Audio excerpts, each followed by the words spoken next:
When Donald Trump entered his second tenure as the President of the United States, he enacted tariffs. He enacted tariffs on Mexico, on Canada, on many goods around the world. And one of these enacted tariffs is targeted to no other than China. Trump had enacted tariffs on February 1st, 2025, where he signed an executive order implementing a 10% tariff on all Chinese imports. On March 4th, 2025, Trump increased tariffs on Chinese imports to 20%. This is a result of his America First policy, which aimed to protect American jobs and industries from foreign competition. But there's just one problem with Trump's tariffs, and it's the fact that other nations like China can initiate retaliatory measures, and that's exactly what happened. In response to the tariffs, China slapped their own tariffs on American goods. On March 4th, 2025, China announced additional tariffs of 15% on US chicken, wheat, corn, cotton, 10% on sorghum, soybeans, pork, beef, aquatic products, fruits, vegetables, dairy products, effective March 10th, 2025. This retaliatory measure is seen by some as a clear message that China would not back down easily. It was also a strategic move aimed at hitting the US where it hurts most, its farmers and agricultural exporters.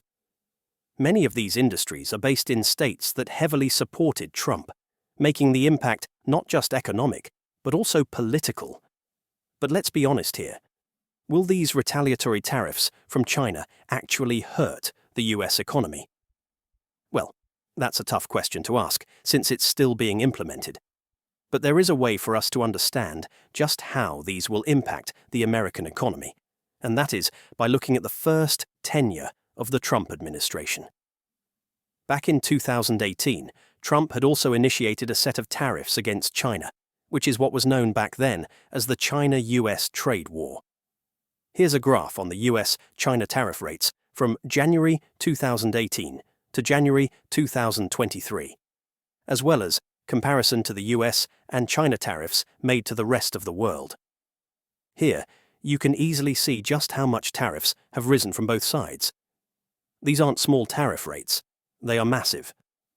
For instance, in January of 2020, China tariffs made to the United States were a massive 21.8%, whereas US tariff rates were at 21%.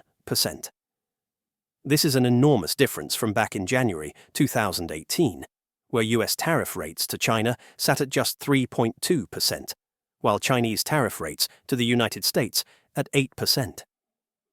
With these tariffs, what were the impacts to the American economy then? Well, both economies felt the sting, but let's focus on the United States for this one. Where China targeted the US, as we just mentioned earlier, is mostly in the agricultural industry. China has long been a big buyer of American agricultural goods. For instance, here's a graph on China's retaliatory tariffs, which according to analysts says that it has resulted in large losses for US agricultural exports. Here, as you can easily see in the graph, analysts estimate that over $27 billion were lost in agricultural exports in just 1.5 years. But of course, many of you already may know this, and it's the fact that $27 billion isn't really big for the American economy. If we were to graph out the agricultural industry's value added to the United States, we get to see that it isn't really contributing a lot to the United States. Here, as you can see in the graph, for 2018, the agricultural industry's value added amounted to just $180 billion. It is a good reminder that back in 2018, the United States was an economy that was over $20 trillion, meaning that agriculture made up less than 1% of the entire US economy. So, while $27 billion in lost exports may sound massive on its own, in the grand scheme of things, it wasn't enough to sink the economy. Another way to understand how Chinese tariffs had impacted the American economy can be seen in the overall exports of the US to China. If we were to graph that out, we get to see that from 2018 to 2019, US exports had decreased from $120 billion to to $107 billion for the period. But if we were to graph out the total exports of the United States, we would also get to see that their exports to China isn't that big. In fact, exports of the United States to the rest of the world didn't even go down from 2018 to 2019, it stayed stable. It had only gone down in 2020 during the COVID-19 pandemic. But of course, there are more ways that these Chinese tariffs have impacted the American economy other than trade. One other way one could see this is through growth and employment. The US economy still grew in 2018 to 2019, but a bit slower than it might have otherwise. The Congressional Budget Office estimated that by 2019, tariffs and uncertainty had trimmed about 0.3% from GDP growth. Private economists' studies put the hit in the ballpark of 0.3 to 0.5% of GDP, around $50 to $100 billion in lost output, and 245,000 to 300,000 fewer jobs created by the end of 2019 than without the trade war. Manufacturing employment, which initially got a boost from import protection, later slumped as higher input costs and foreign retaliation weighed on industrial activity. By late 2019, the US manufacturing sector was in a mild recession, output and job growth had stalled, and analysts partly blamed trade tensions. On top of that, while the goal of Trump was to reduce imports, it was only temporary. Here's a graph on the merchandise imports of the United States. Here you can see that from 2018 to 2019, US imports had shrunk, and it slid with the 2020 COVID-19 pandemic. But as you can see, it rose up massively after 2020.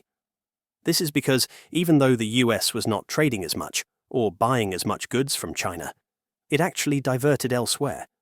It bought up goods from Mexico, Vietnam, and other manufacturing hubs. In short, the first-round trade war did not achieve a dramatic rebalance of trade, but it did bring significant collateral damage. So, as you can see, the overall trade war of Trump didn't really give big economic benefits to the American economy. The Chinese tariffs, likewise, had impacted the American economy's growth. It impacted billions in the agricultural industry, and it impacted hundreds of thousands of jobs, as well as US GDP growth. And that is where we want to talk about Trump's new tariffs in his second tenure. As we mentioned at the start of the video, after taking office again in January 2025, President Trump wasted no time reviving his hardline trade agenda. Within weeks, he had unveiled a barrage of new tariffs not only on China, but also on other trading partners, a move that one economist dubbed the largest tax increase in at least a generation. Here's a graph on Trump's tariffs on Canada, Mexico, and China, and its impacts to US consumers. Here on the middle quintile, the data which we gathered from the Peterson Institute for International Economics would cost $1,200 for US households a year, which is massive if we take into account the entire US economy. But how about the impacts on China's retaliatory measures? Will there be negative setbacks once again from China? Well, again, as we also mentioned earlier, Beijing had unveiled a broad tariff package against US exports worth tens of billions after Trump's tariffs on his second tenure. China had zeroed in on American agriculture and food products, mirroring its 2018 strategy to inflict pain on Trump's rural base. Effective March 10, 2025, China imposed new tariffs, reportedly in the 20 to 25% range, on a wide array of US farm goods. But just like the first trade war between the two, US exports of agricultural goods to China aren't really that big. In fact, if we graph out the US exports to China in 2024 by category, we get to see that these agricultural products aren't that substantial. Here, as you can see in the graph, the biggest agricultural produce is oilseeds, grains, and fruits, but it only takes up $13.35 billion, a minuscule compared to America's total exports to the rest of the world. It is, however, given, since China has been targeting rural America, which are heavy supporters of Trump. Another tariff that made the list is on liquefied natural gas, LNG, and coal. But then again, what's weird is that China doesn't really import a lot of these products from the United States. One can see this as a political message, discouraging future energy trade. Additionally, China hinted it may curb orders of Boeing airplanes in favor of Europe's Airbus, leveraging its position as one of the world's biggest aviation markets to hit a prominent US manufacturer. But all in all, just how much would these impact the American economy? Well, there are various studies out there, and they may or may not fully reflect the impact due to the fact that anything could change. But here's a graph on one report published by Moody's shows how things might look under Trump's 10% tariff proposal. According to the data, the US economy would grow slower under these tariffs.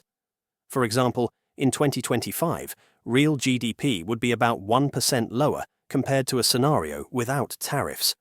By 2028, the difference grows to 3.6% less than the baseline. Employment also takes a hit. While the baseline projection sees job numbers rising, under the tariff scenario, the US loses about 3.5 million jobs by 2028 compared to the no-tariff case. That's a huge difference. But then again, there are other studies out there, some with studies on Trump's higher tariff rates. But anyway, do let us know what you think. Thanks for watching.